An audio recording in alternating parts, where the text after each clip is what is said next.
Hi everyone. Russia Ukraine மேலே போர் தொடங்கி 3 வருஷம் ஆகுது. உக்ரைன் நேட்டோ அப்படிங்கிற அமைப்போட சேர நினைச்சதான் இந்த போரோட முக்கியமான காரணம். நேட்டோனா என்ன, ரஷ்யாக்கு இதனால என்ன ப்ராப்ளம்ங்கிறத இந்த வீடியோவில் பார்க்கலாம். நேட்டோவோட full form North Atlantic Treaty organisation.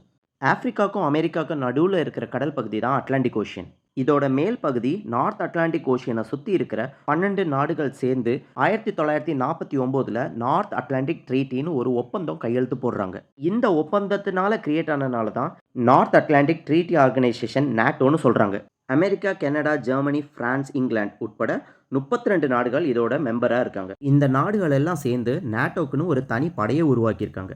NATO rules படி அவங்க மெம்பரில் ஒரு ஆள் தாக்கப்பட்டாலும் அந்த அமைப்பில் இருக்கிற எல்லா நாடுகளும் சேர்ந்து போருக்கு போவாங்க. ரஷ்யாவோட பார்டரில் இருக்க உக்ரைன், பெலாரஸ் தவிர பாக்கி எல்லா நாடுகளுமே நேட்டோவோட மெம்பர் தான். ஒருவேளை உக்ரைன் நேட்டோவில் சேர்ந்தா அது ரஷ்யாவுக்கு பெரிய பிரச்சனையாக வருங்கிறதுக்காக தான் ரஷ்யா உக்ரைன் மேலே போர் எடுத்தாங்க. நேட்டோவும் உக்ரைனுக்கு சப்போர்ட் பண்ணுது.